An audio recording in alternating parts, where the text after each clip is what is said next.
Share বাজারে যখন আমরা টাকা লাগাই তখন প্রায়শই কোম্পানির লাভ মানে প্রফিট কত হলো, লস কত, পিই রেশিও কি, এই সব সংখ্যাতেই যেন বেশি মনোযোগ দিই, তাই না? হ্যাঁ, এটা খুব স্বাভাবিক।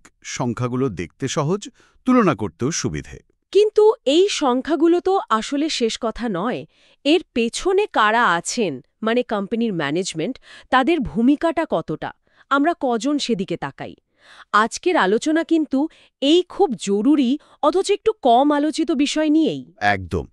ম্যানেজমেন্টের কোয়ালিটি, তাদের দক্ষতা, তাদের সততা, এগুলো দীর্ঘমেয়াদের একটা কোম্পানির জন্য আর অবশ্যই বিনিয়োগকারীদের জন্য যে কতটা গুরুত্বপূর্ণ সেটা অনেক সময় বোঝা যায় না। তো আমরা এই বিষয়টাই আজ একটু গভীরে গিয়ে বোঝার চেষ্টা করব। কিভাবে একটা ভালো ম্যানেজমেন্ট চেনা যায় বা খারাপ ম্যানেজমেন্টের লক্ষণগুলো কি কি।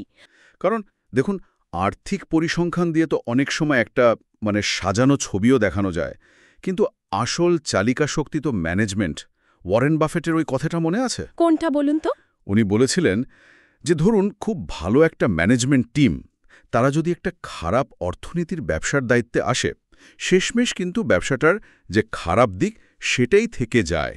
ওহ আচ্ছা, তার মানে ম্যানেজমেন্ট যতই ভালো হোক, ব্যবসার মূল কাঠামো দুর্বল হলে হয়তো সবসময় কাজ হয় না। হ্যাঁ, একটা সীমা আছে। কিন্তু উল্টোটা, একটা মোটামুটি মানের ব্যবসাকে কিন্তু একটা অসাধারণ ম্যানেজমেন্ট টিম অন্য উচ্চতায় নিয়ে যেতে পারে। এটাই আসল পয়েন্ট। মানে ম্যানেজমেন্ট হলো অনেকটা জাহাজের ক্যাপ্টেনের মতো। একদম, ক্যাপ্টেনের মতো। তাদের সিদ্ধান্ত, তাদের নীতি, তাদের সততা, এগুলোর ওপরই তো পুরো জাহাজের কোম্পানির ভবিষ্যৎ নির্ভর করে, আর যাত্রীদের বিনিয়োগকারীদের রিটার্নও। তাহলে তো ওই ক্যাপ্টেনের যোগ্যতা বিচার করাটা ভীষণ জরুরি। অবশ্যই। চলুন তাহলে এই যোগ্যতা মাপার কিছু উপায় নিয়ে কথা বলা যাক। ভালো ম্যানেজমেন্টের কিছু নির্দিষ্ট বৈশিষ্ট্য থাকে, আবার খারাপ ম্যানেজমেন্টেরও কিছু বিপদ সংকেত থাকে। কোনটা দিয়ে শুরু করব? ভালো দিকগুলো? হ্যাঁ, সেটাই ভালো। আগে দেখা যাক একটা দক্ষ আর সৎ ম্যানেজমেন্টকে আমরা চিনব কি করে। কয়েকটি জরুরি বৈশিষ্ট্যের কথা বলা হয়েছে বিশ্লেষণে। যেমন? প্রথমটা হলো, তারা সব সময় শেয়ার হোল্ডার বান্ধব। তাদের সব সিদ্ধান্ত, সব কাজ হয় শেয়ার হোল্ডারদের দীর্ঘমেয়াদী ভালোর জন্য। তারা কোম্পানিটাকে নিজেদের ব্যক্তিগত সম্পত্তি ভাবে না। এটা তো খুব গুরুত্বপূর্ণ একটা মানসিকতা, যে এটা সবার কোম্পানি, শুধু তাদের নয়। ঠিক, তারা হলেন স্টিওয়ার্ড বা রক্ষক। দ্বিতীয় গুরুত্বপূর্ণ বিষয় হল স্বচ্ছতা বা ট্রান্সপারেন্সি। মানে কোনো লুকোছাপা নেই? একদম। ভালো ম্যানেজমেন্ট তথ্য লোকানোর চেষ্টা করে না। তাদের ফাইন্যান্সিয়াল রিপোর্টগুলো দেখবেন শুধু অডিটেড বা পরিষ্কারই নয়, এমনভাবে লেখা যা সাধারণ বিনিয়োগকারীরাও বুঝতে পারে। শুধু লাভের কথা বলে নাকি লোকসান বা চ্যালেঞ্জগুলোও জানায়? এখানেই তো আসল পরীক্ষা। তারা ভালো খবরের সাথে সাথে খারাপ খবর বা সামনে কি কি চ্যালেঞ্জ আসতে পারে সেটাও শেয়ার হোল্ডার্সদের জানায়, লুকোয় না। এতেই তো বিশ্বাস তৈরি হয়, তাই না? ঠিক। বিশ্বাসটাই আসল। আচ্ছা, আর ক্যাপিটাল অ্যালোকেশন, মানে লাভের টাকাটা তারা কিভাবে ব্যবহার করছে? খুব ভালো পয়েন্ট। এটা তৃতীয় বৈশিষ্ট্য। একটা ভালো ম্যানেজমেন্ট খুব ভেবেচিন্তে ক্যাপিটাল অ্যালোকেট করে।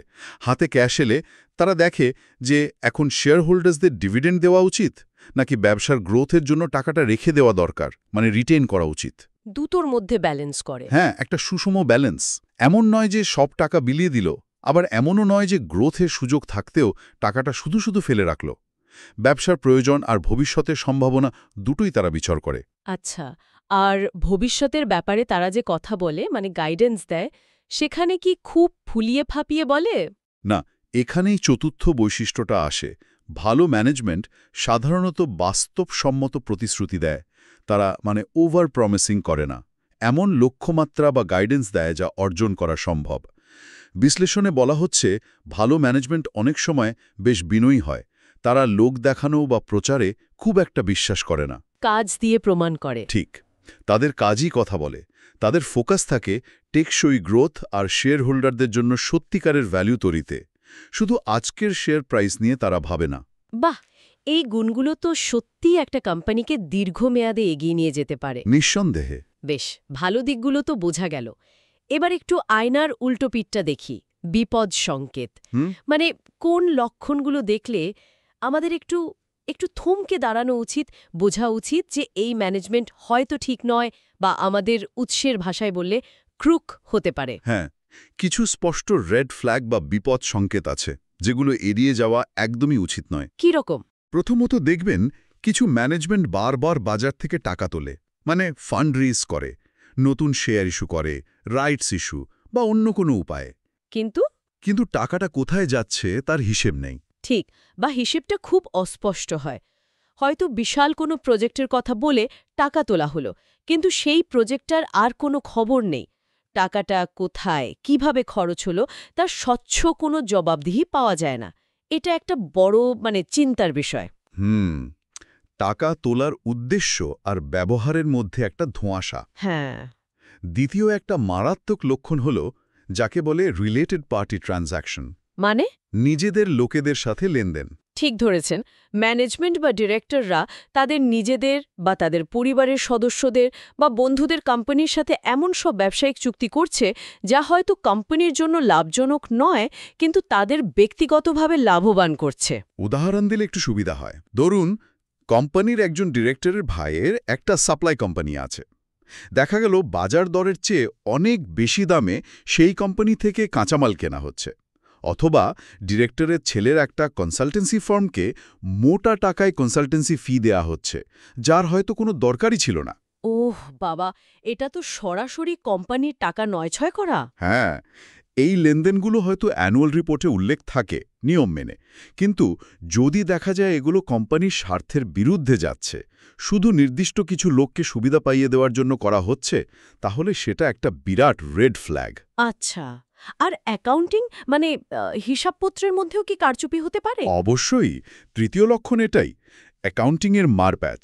কিছু ম্যানেজমেন্ট আছে যারা লাভ বা আয় বেশি দেখানোর জন্য নানা রকম কৌশল নেয়। যেমন কি ধরনের কৌশল?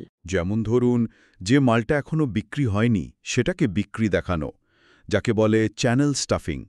অথবা এই বছরের খরচকে পরের বছরের হিসাবে দেখানো। কিংবা ধরুন, কোম্পানির যে অ্যাসেট বা সম্পত্তি আছে তার ভ্যালুয়েশন বাড়িয়ে দেখানো। এগুলো সবই করা হয় কৃত্রিমভাবে কোম্পানির আর্থিক অবস্থা ভালো দেখানোর জন্য, হয়তো শেয়ারের দাম বাড়াতে বা নিজেদের ব্যর্থতা ঢাকতে। বুঝলাম, উইন্ডো ড্রেসিং যাকে বলে। অনেকটা তাই। আর চতুর্থ লক্ষণটা হল অতিরিক্ত হাইপ তৈরি করা। হাইপ মানে? বাজারে খুব প্রচার চালানো। হ্যাঁ।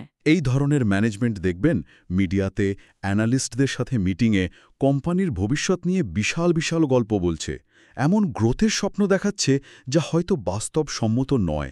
উদ্দেশ্য?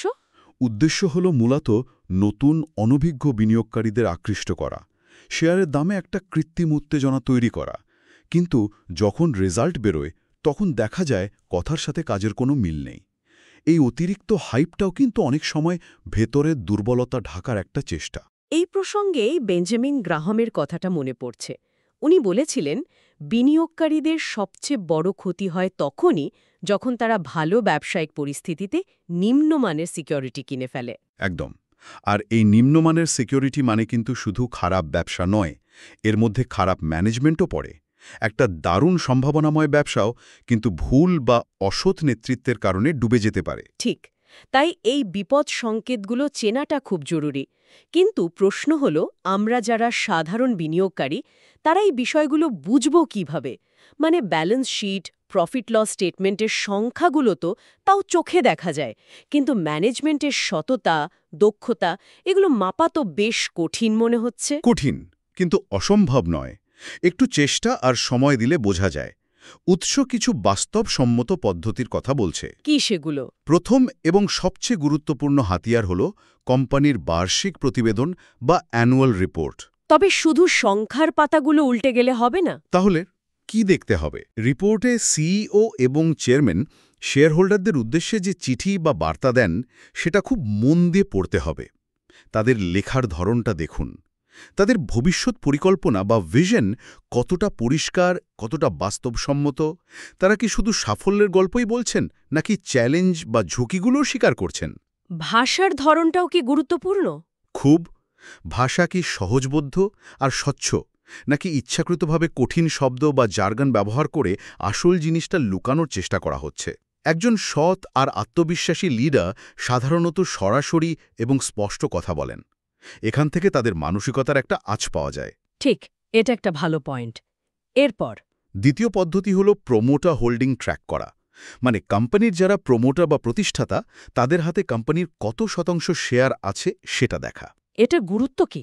সাধারণত যে ম্যানেজমেন্ট নিজের কোম্পানির ভবিষ্যৎ নিয়ে আশাবাদী এবং সৎ, তারা নিজেদের একটা উল্লেখযোগ্য শেয়ার অংশীদারিত্ব বা স্টেক ধরে রাখে।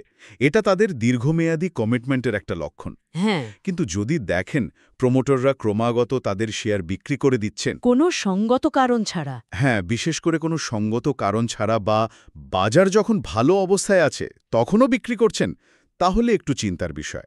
হতে পারে তারা এমন কিছু জানেন বা আজ করছেন যা আমরা বাইরে থেকে দেখছি না। হয়তো কোম্পানির ভবিষ্যৎ নিয়ে তারাই নিজেরা সন্দেহান। এটাও একটা ভালো ইন্ডিকেটর। আর কোম্পানির বোর্ড অফ ডিরেক্টরস, তাদের গঠন, মানে কর্পোরেট গভর্নেন্স। খুবই জরুরি। এটা তৃতীয় পদ্ধতি। দেখতে হবে বোর্ডের গঠনটা কেমন।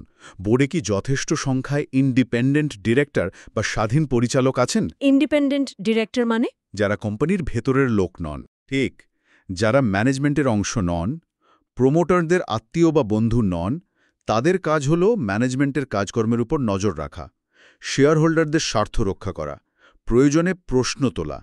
যদি বোর্ড শুধু ম্যানেজমেন্টের নিজেদের লোক বা হ্যাঁ বলা লোকে ভরা থাকে, তাহলে তো ম্যানেজমেন্ট যা খুশি তাই করতে পারে, তাদের আটকানোর কেউ থাকে না। মানে চেকস অ্যান্ড ব্যালেন্সের অভাব। একদম।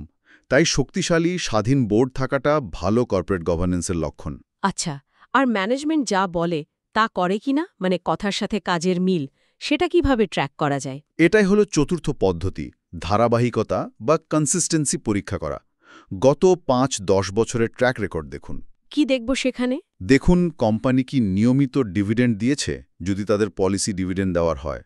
অতীতে তারা বড় কোনো সম্প্রসারণ বা নতুন প্রজেক্টের কথা ঘোষণা করেছিল, সেগুলো কি সময়মতো শেষ হয়েছে, নাকি শুধু ঘোষণায় সার, কাজে গইনি। এই তথ্যগুলো কোথায় পাবো? অ্যানুয়াল রিপোর্টে পাবেন, কোম্পানির প্রেস রিলিজে পাবেন, মিডিয়া রিপোর্টেও খোঁজ করলে পাওয়া যায়। কথায় আর কাজে মিল থাকাটা ম্যানেজমেন্টের বিশ্বাসযোগ্যতার একটা বড় প্রমাণ। তার মানে একটু হোমওয়ার্ক করলে এই বিষয়গুলো জানা সম্ভব। আর বাজারের সেন্টিমেন্ট, মানে মিডিয়া বা অন্য বিনিয়োগকারীরা কি ভাবছে? হ্যাঁ, পঞ্চম পদ্ধতি হিসেবে এটাও দেখতে পারেন, মিডিয়া এবং বাজারের খ্যাতি বা রেপুটেশন। সাধারণত একটা ভালো, সৎ এবং দক্ষ ম্যানেজমেন্টের বাজারে একটা ভালো নাম ডাক থাকে। অ্যানালিস্টরা, অভিজ্ঞ বিনিয়োগকারীরা, ফাইন্যান্সিয়াল মিডিয়া তাদের সম্মান করে। আর খারাপ ম্যানেজমেন্ট? উল্টো দিকে খারাপ বা বিতর্কিত ম্যানেজমেন্টের নামে প্রায় দেখবেন নানা অভিযোগ ওঠে। কখনো আর্থিক কেলেঙ্কারি, কখনো নিয়ম ভাঙার জন্য সেবি বা অন্য কোনো রেগুলেটরের জরিমানা, কখনো কর্মীদের সাথে খারাপ ব্যবহার। এই ধরনের নেতিবাচক খবর যদি বারবার আসতে থাকে, তাহলে অবশ্যই সতর্ক হওয়া উচিত। পিটার লিঞ্চের ওই কথাটা আবার বলতে ইচ্ছে করছে, এমন ব্যবসায় বিনিয়োগ করো যা যে কোনো বোকাও চালাতে পারে, কারণ শীঘ্রই বা পরে একজন বোকা এসে সেটাই চালাবে। কথাটা হয়তো একটু মজা করে বলা, কিন্তু এর ভেতরের ভাবনাটা গভীর।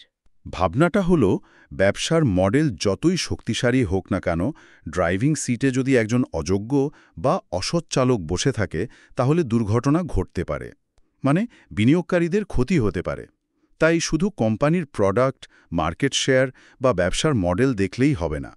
কারা চালাচ্ছে, তাদের উদ্দেশ্য কি, তাদের ট্র্যাক রেকর্ড কেমন, এই সব কিছু খতিয়ে দেখাটা অপরিহার্য। তার মানে একটা ভালো ব্যবসা আর একটা ভালো ম্যানেজমেন্ট, এই দুটো যখন একসাথে মেলে, তখনই দীর্ঘমেয়াদে ভালো রিটার্ন পাওয়ার সম্ভাবনা বাড়ে। তাহলে পুরো আলোচনার সারমর্মই এটাই দাঁড়াচ্ছে যে আমরা যারা বিনিয়োগ করি তারা অনেক সময় শুধু সংখ্যার পেছনে ছুটি। ইপিএস কত বাড়ল, পিই কত কমল, নেট প্রফিট কত হলো, কিন্তু এই সংখ্যাগুলো তো ম্যানিপুলেট করা যায়, তাই না? অবশ্যই যায়। সংখ্যা দিয়ে সাময়িকভাবে চোখে ধুলো দেওয়া সম্ভব, কিন্তু ম্যানেজমেন্টের আসল চরিত্র, তাদের সততা, তাদের দূরদর্শিতা, শেয়ারহোল্ডারদের প্রতি তাদের দায়বদ্ধতা, এই গুণগুলো অনেক বেশি স্থায়ী। এগুলো সহজে লুকানো যায় না, দীর্ঘমেয়াদে ঠিকই প্রকাশ পায়। আর এই গুণগুলোই বিনিয়োগকে সুরক্ষা দেয়। একদম। একটা দক্ষ, সৎ ম্যানেজমেন্ট শুধু ভালো সময় নয়, খারাপ সময়ও কোম্পানিকে আগলে রাখে, সঠিক পথে চালায় এবং বিনিয়োগকারীদের স্বার্থ রক্ষা করে। উল্টো দিকে একটা দুর্নীতিগ্রস্ত বা অযোগ্য ম্যানেজমেন্ট, তারা সামান্য সুযোগ পেলেই বিনিয়োগকারীদের পুঁজি ধ্বংস করে দিতে পারে। সুতরাং কোনো কোম্পানিতে বিনিয়োগের সিদ্ধান্ত নেওয়ার আগে ব্যালেন্স শিট আর প্রফিট লস স্টেটমেন্টের জালেনের পাশাপাশি ম্যানেজমেন্টের গুণগত মান যাচাই করাটা শুধু জরুরি নয়, এটা অপরিহার্য। ইনভেস্টমেন্ট মেন্টর কবিরের বিশ্লেষণের মূল কথাও তো এটাই। দিনের শেষে একটা কথা মনে রাখা দরকার, যখন আমরা একটা কোম্পানির শেয়ার কিনি, আমরা আসলে শুধু একটা কাগজের মালিকানা কিনি না, আমরা ভরসা রাখি সেই কোম্পানির পরিচালনার দায়িত্বে থাকা মানুষগুলোর উপর। তাদের দক্ষতা, তাদের সততা, তাদের দূরদর্শিতার ওপরেই কিন্তু আমাদের বিনিয়োগের ভবিষ্যৎ নির্ভর করে। তাই শুধু আর্থিক প্রতিবেদনের সংখ্যার জাল ভেদ করে ম্যানেজমেন্টের গুণগত মান বিচার করতে পারা, এটাই হয়তো দীর্ঘমেয়াদী বিনিয়োগ সাফল্যের একটা বড় চাবিকাঠি। আজকের মতো আলোচনা আমরা এখানেই শেষ করছি। আশা করি এই বিশ্লেষণটা ম্যানেজমেন্ট মূল্যায়নের ক্ষেত্রে আমাদের শ্রোতাদের চিন্তাভাবনাকে আরও কিছুটা স্বচ্ছ করতে সাহায্য করবে। শেষ করার আগে একটা প্রশ্ন শুধু ভাবনার জন্য রেখে যাই। এই যে আমরা এতক্ষণ অ্যানুয়াল রিপোর্ট, ফাইন্যান্সিয়াল ডেটা, বোর্ডের গঠন নিয়ে কথা বললাম, এগুলোর বাইরেও কি কিছু থাকে? মানে ধরুন, ম্যানেজমেন্টের দৈনন্দিন আচরণ, পাবলিক ফোরামে তাদের কথাবার্তা, এমনকি কর্মীদের সাথে তাদের ব্যবহার, এই বিষয়গুলো থেকে কি বিশ্বাস বা অবিশ্বাসের এমন কোনো সূক্ষ্ম ইঙ্গিত পাওয়া যেতে পারে যে একজন সতর্ক বিনিয়োগকারীর চোখ এড়ানো উচিত নয়? এটা নিয়ে না হয় ভাবা যেতে পারে।